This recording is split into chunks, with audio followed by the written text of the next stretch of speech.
తెలంగాణ గణిత forum Warangal urban జిల్లా శాఖ ఆధ్వర్యంలో కోవిడ్-19 సందర్భంగా ఈ సమయాన్ని సద్వినియోగం చేసుకోవడానికి జిల్లాలోని గణిత ఉపాధ్యాయులందరికీ బోధనాభ్యసన ప్రక్రియలో సాంకేతిక అంశాలను ఏ విధంగా ఉపయోగించాలో తెలియజేయడానికి ఆన్లైన్ ద్వారా గౌరవ జిల్లా విద్యాశాఖ అధికారి అనుమతితో 30 రోజుల శిక్షణా శిబిరము ఏర్పాటు చేయనున్నది.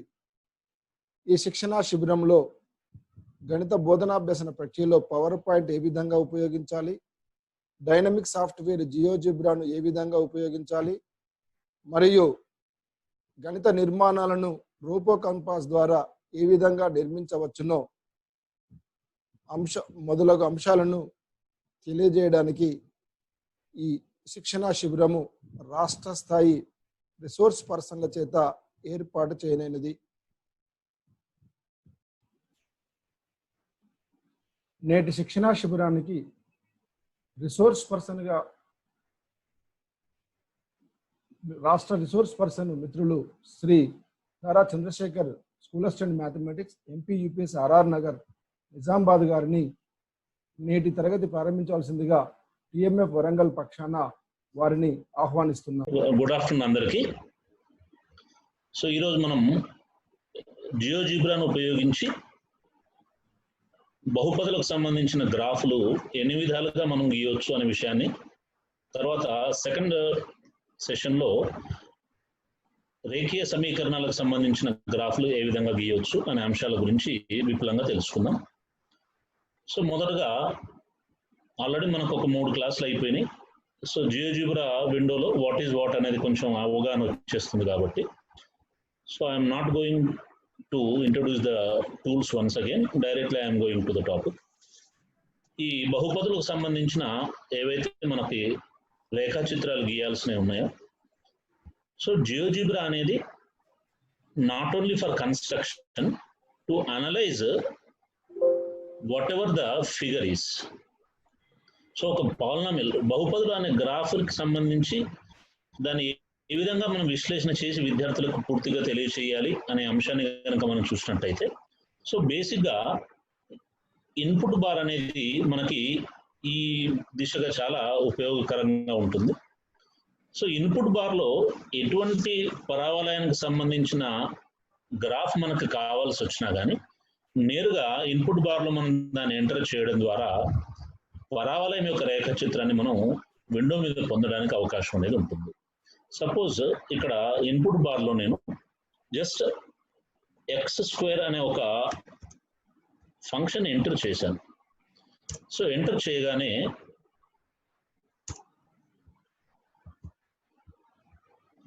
ఆటోమేటిక్గా ఇక్కడ నాకు దానికి సంబంధించిన రేఖాచిత్రం అనేది కనబడుతుంది. అండ్ నేను ఎంటర్ చేసిన ఫంక్షన్ అనేది f(x)(x² అనేది నా ఆల్జీబ్రా వ్యూలో కనబడుతుంది. సో ఈ రేఖాచిత్రం అనేది ఏ ఆకారంలో ఉంటుంది అనే విషయాన్ని మనం విద్యార్థులకు తెలియజేయాలి అని అనుకున్నట్టయితే, సో ఈ విధంగా ఇన్పుట్ బార్ను ఉపయోగించి నేరుగా ఆ పరావలయం యొక్క సమాసాన్ని మనం ఎంట్రీ చేసినట్టయితే కావలసిన రేఖాచిత్రం అనేది మనం పొందడానికి అవకాశం ఉంది. సో ఇంకొక రేఖాచిత్రం మనం చూద్దాం. ఇక్కడ it is x² plus 4x plus 3. So ఇప్పుడు ఈ రెండవ రేఖాచిత్రాన్ని మనం చూసినట్టయితే x² ప్లస్ 4x ప్లస్ 3 అనేది ఈ రెడ్ కలర్ లో ఉన్న పరావలయం యొక్క రేఖాచిత్రము. ఇది x అక్షాన్ని ఈ విధంగా 2 బిందువుల వద్ద ఖండిస్తుంది అనే విషయాన్ని మనం ఇక్కడ విద్యార్థులకు తెలియజేయచ్చు. సో ఇట్లా ప్రతిసారి మనం ఇక్కడ టైప్ చేయాల్సిన అవసరం కూడా లేకుండా డైరెక్ట్ గా దీన్ని మనం డబుల్ క్లిక్ చేసినట్టయితే ఎడిట్ ఆప్షన్ అనేది మనకు వస్తుంది. సో ఈ ఎడిట్ ఆప్షన్లో మనం కావలసిన విధంగా విలువలను చేంజ్ చేసుకుంటూ పోయినట్టయితే సో రేఖాచిత్రం అనేది మనకి కావలసిన రేఖాచిత్రాన్ని పొందడానికి అవకాశం అనేది ఉంది. సో దీని ద్వారా మనం ఒక రేఖాచిత్రం యొక్క స్వరూపం ఏ విధంగా ఉంటుందనే విషయాన్ని మన విద్యార్థులకు తెలియజేయడానికి అవకాశం అనేది ఏర్పడుతుంది. సో ఇఫ్ ఎట్ ఆల్ ఇక్కడ మనం x² వాల్యూని దాని గుణకాన్ని కనుక నెగిటివ్లలో తీసుకున్నట్టయితే సో పరావలయం యొక్క రేఖాచిత్రం అనేది ఈ విధంగా అప్ సైడ్ ఓపెన్ కాకుండా down side there is inverted parabola అనేది మనకి ఇక్కడ ఏర్పడుతుంది అనే విషయాన్ని కూడా మన పిల్లలకు తెలియజేయచ్చు. సో ఇది ఒక ప్రత్యక్ష పద్ధతి. కావలసిన పరావలయ సమీకరణాన్ని నేరుగా మనం ఇక్కడ ఇన్పుట్ బార్ లో ఎంట్రీ చేయడం ద్వారా ఆ రేఖాచిత్రాన్ని మనం మన జియోజిబ్రా విండో మీద పొందవచ్చు. అండ్ దీనికి సంబంధించిన అన్ని రకాల అంశాలను కూడా విద్యార్థులకు మనం వివరించవచ్చు. మరి ప్రతిసారి ఇట్లా కాకుండా మనం కంట్రోల్డ్ సిచ్యువేషన్లో పరావలయం యొక్క రేఖాచిత్రం ఏదైతే ఉందో అందులో గుణకాలని మన ఆధీనంలో ఉంచుకొని వాటిని కావలసిన విధంగా ఎప్పటికప్పుడు మార్పులు చేసుకుంటూ ఉండడం ద్వారా మరియు దానికి సంబంధించి కొన్ని ధర్మాలని టెక్స్ట్ రూపంలో విద్యార్థులకు సూచించినట్టయితే అది ఇంకా ప్రభావవంతంగా ఉంటుంది. కాబట్టి సో ఈ పద్ధతి ద్వారా కాకుండా మనం మరొక పద్ధతి ద్వారా పరావలయాన్ని నిర్మించడానికి ప్రయత్నం చేస్తున్నాం. సో ఈ రెండవ పద్ధతి ఏదైతే ఉందో, సో నేను కొత్త విండోని తీసుకుంటున్నాను. ఇక్కడ ఈ రెండవ పద్ధతిలో మనం స్లైడర్లను ఉపయోగించడం ద్వారా ఏదైతే మనం నిన్నటి వరకు నిర్మాణాలలో స్లైడర్లను వాడుతూ నిర్మాణాలు చేయొచ్చు. స్లైడర్లని మనం నంబర్లకు బదులుగా మరియు కోణాలకు బదులుగా కూడా స్లైడర్లని ఉపయోగించవచ్చు అనే విషయాన్ని తెలుసుకున్నాం. అవే స్లైడర్లను ఉపయోగించి పరావలయం యొక్క రేఖాచిత్రాన్ని ఏ విధంగా నిర్మాణం చేయొచ్చు అనే విషయాన్ని ఇక్కడ ఒకసారి చూద్దాం.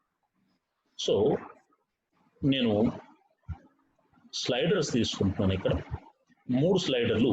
ఒకటి ఏ అనే స్లైడరు, దీని వాల్యూ వచ్చేసరికి మినిమం -5 టు మాక్సిమం 5 ఉంది. ఒకవేళ మనం అవసరం అనుకుంటే దాన్ని మార్చుకోవచ్చు. సో ఇంక్రిమెంట్ ఇక్కడ 1 ఇస్తున్నాను. రెండవ స్లైడర్ బి, దీని వాల్యూ మినిమం -10 నుంచి మాక్సిమం +10 వరకు తీసుకుంటున్నాను నేను. దీని ఇంక్రిమెంట్ కూడా 1. తర్వాత మూడో స్లైడర్ వచ్చేసరికి ఇది సి, దీని వాల్యూ కూడా మినిమం -10 టు మాక్సిమం +10, ఇంక్రిమెంట్ వచ్చేసి 1.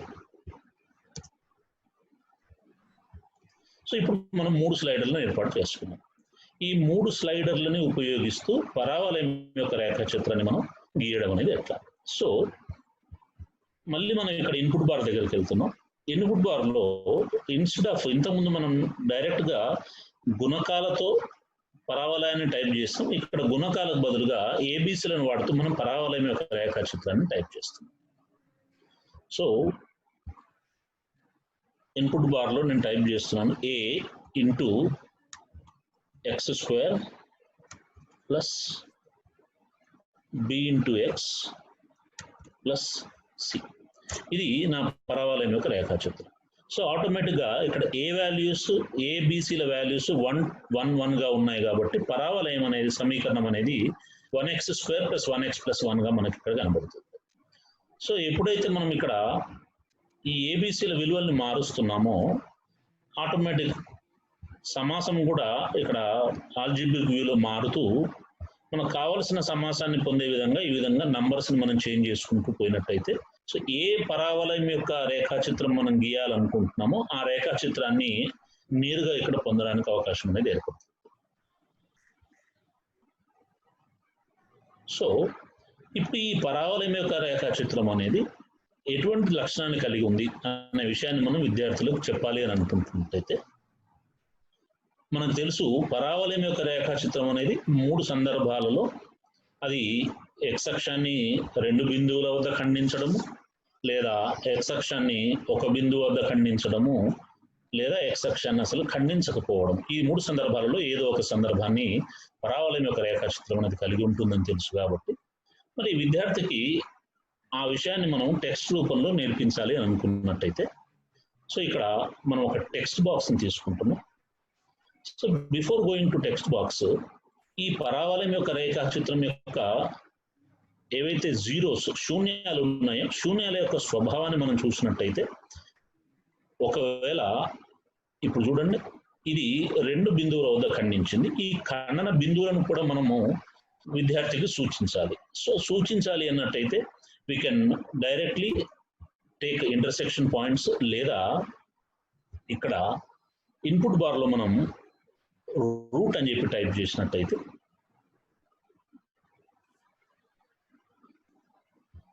పాలినామియల్ పేరు అడుగుతుంది. సో ఈ పాలినామియల్ మనది x కాబట్టి జస్ట్ ఎఫ్ పాలినామియల్ కాబట్టి నేను అక్కడ పాలినామియల్ ప్లేస్ లో ఎఫ్ ని ఎంటర్ చేసి ఎంటర్ అని కొట్టగానే ఇక్కడ ఈ పరావలయ సమీకరణము ఎక్స్ అక్షాన్ని ఏ బిందువుల వద్ద ఖండిస్తుంది అనే విషయాన్ని మనకి ఇక్కడ ఆల్జిబ్రిక్ వ్యూలో చూడడానికి అవకాశం అనేది ఉంది. సో ఇది ఏ -3,0 బి -1,0 వద్ద ఖండిస్తుంది అనే విషయం. అండ్ ఈ ఏబిసిల విలువలు మనం మార్చుకుంటూ పోయినట్టయితే చూడండి,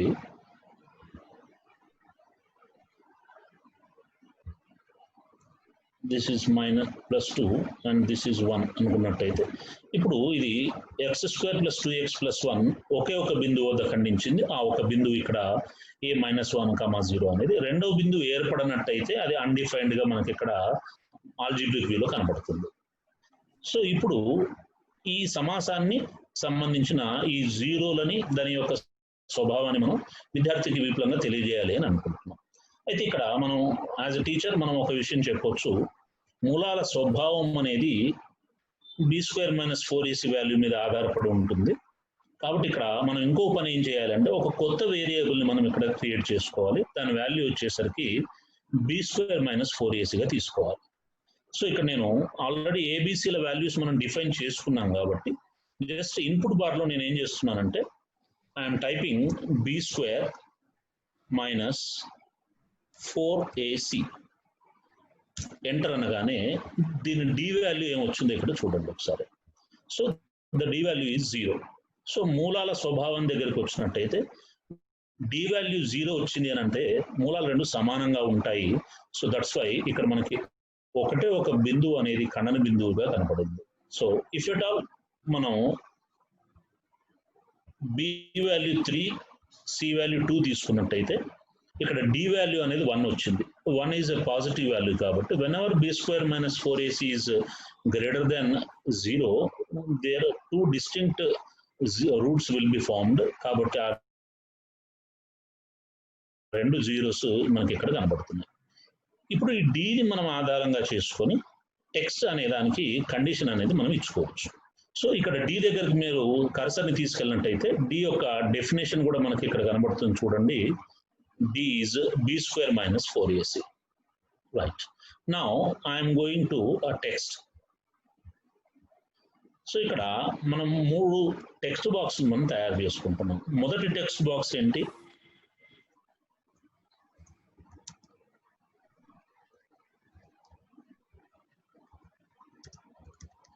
ఫంక్షన్. సో ఇచ్చిన ఫంక్షన్ ఎఫ్ కాబట్టి ఇక్కడ నేను డైరెక్ట్ గా ఎఫ్ ని తీసుకుంటున్నాను.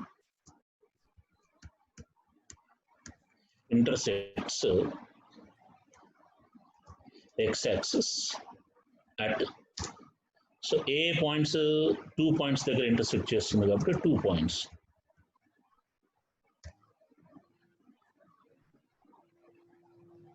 And the intersection points are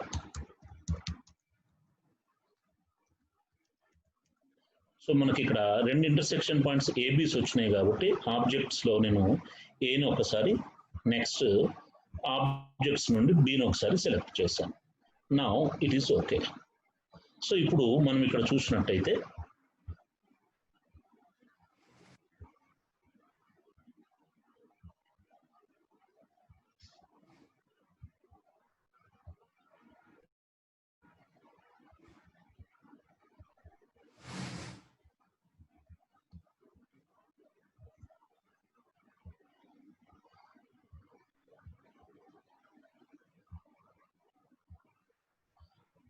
so this is the first text. రెండు జీరోస్ వస్తున్నాయి, ఆ రెండు జీరోస్ ఇంటర్సెక్షన్ పాయింట్స్ ఇవి అని చెప్పి చెప్తాం. మరి ఇంకొక టెక్స్ట్ మనం తీసుకుంటున్నాం ఇదే విధంగా. Second text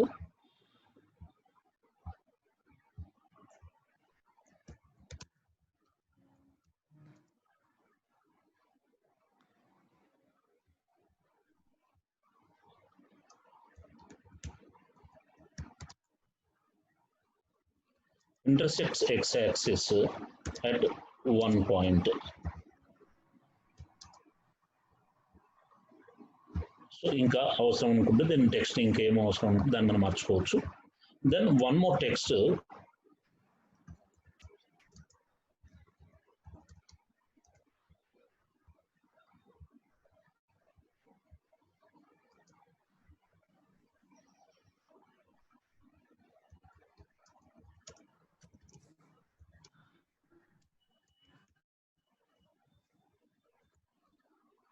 does not intersect X axis అని రాసాను. సో టెక్స్ట్ మనం ఏది అనుకుంటే దాన్ని ఆ విధంగా మనం మార్పు చేసుకుందాం. దెన్ ఒక్కొక్క టెక్స్ట్కి సంబంధించి మనం ఇక్కడ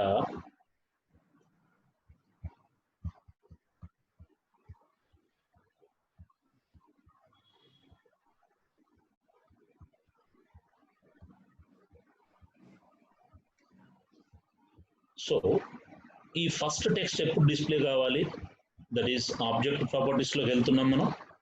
ఆ టెక్స్ట్ మీద రైట్ క్లిక్ ఇచ్చాను, ఆబ్జెక్ట్ ప్రాపర్టీస్ ఓపెన్ అవుతున్నాయి. సో ఆబ్జెక్ట్ ప్రాపర్టీస్లో అడ్వాన్స్డ్ ఆప్షన్లోకి నేను వెళ్తున్నాను. ఇప్పుడు ఈ టెక్స్ట్ ఎప్పుడు మనకు డిస్ప్లే కావాలి అనే కండిషన్ మనం ఇవ్వాలి. So as we know all the 3 texts are directly related to the value of D. So first text ఏందని మనకి ఇక్కడ 2 పాయింట్ల దగ్గర ఖండిస్తుంది. ఎప్పుడు 2 పాయింట్ల దగ్గర ఖండిస్తుంది? D value should be greater than 0. So in this condition we type D is greater than 0 and I'm closing. Next రెండవది 1 పాయింట్ దగ్గర ఎప్పుడు ఖండిస్తుంది? Again right click, object properties open చేశాను. అడ్వాన్స్లో D value is equals to 0 అయినప్పుడు I'm closing the window. Third one, object properties మీద మనం right click ఇస్తున్నాం. కండిషన్ టు షో ఆబ్జెక్ట్లో డి వాల్యూ అనేది లెస్ దెన్ 0 అయినప్పుడు దీన్ని కూడా నేను క్లోజ్ చేశాను. So now we can look only 1 text at a time. ఆ టెక్స్ట్ అనేది ఏ కండిషన్ని సాటిస్ఫై చేస్తుందో ఆ కండిషన్ అనేది డిస్ప్లే అయినప్పుడే ఆ టెక్స్ట్ అనేది మనకి ఇక్కడ కనబడుతుంది. నౌ విల్ మేక్ దిస్, ఇప్పుడు చూడండి.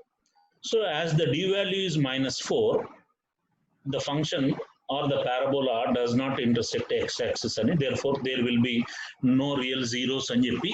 సో టెక్స్ట్ మనం ఏ విధంగా అంటే ఆ విధంగా టైప్ చేసుకోవచ్చు.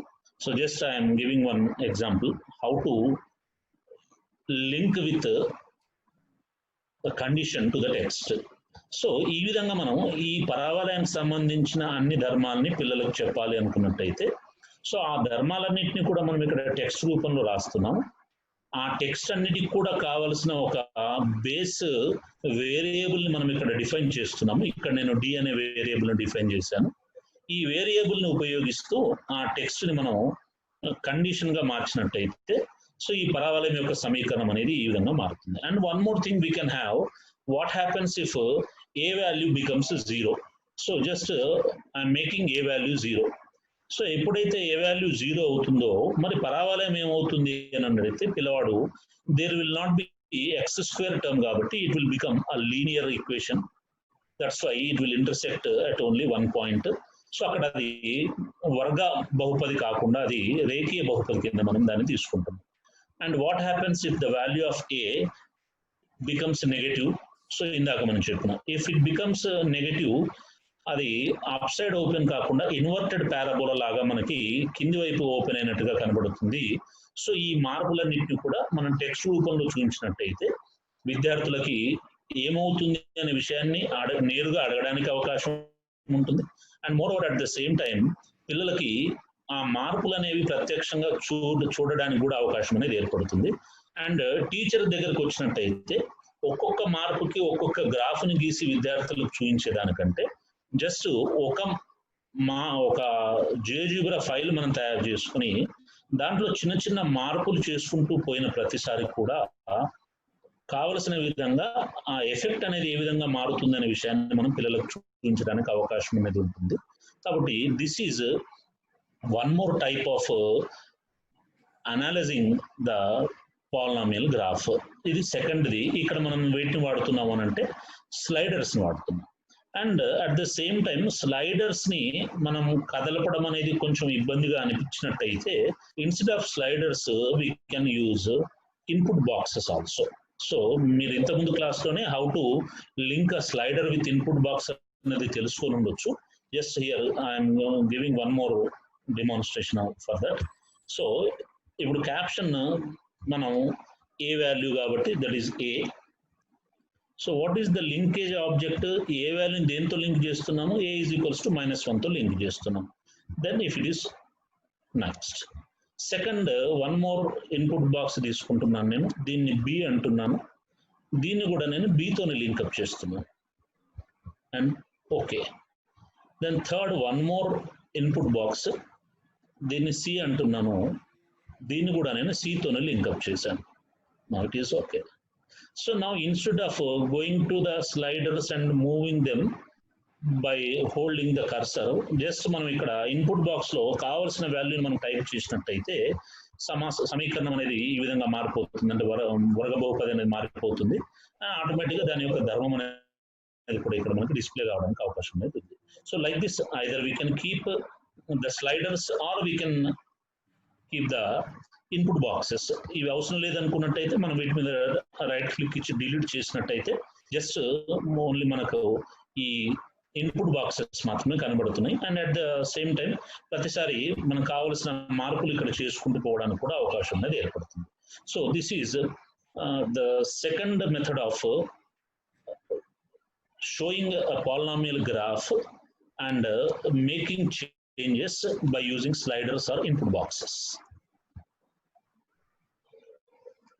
సో అయితే ఇక్కడ ఇంకొక చిన్న షార్ట్ ట్రిక్ కూడా ఉంది. I'm closing this, going for the next window.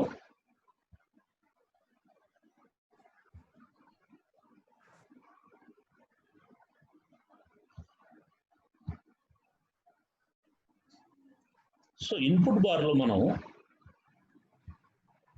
3 స్లైడర్లు తీసుకోవడానికి కూడా ఇంకా ఒక షార్ట్ కట్ అనేది ఉంది ఇక్కడ.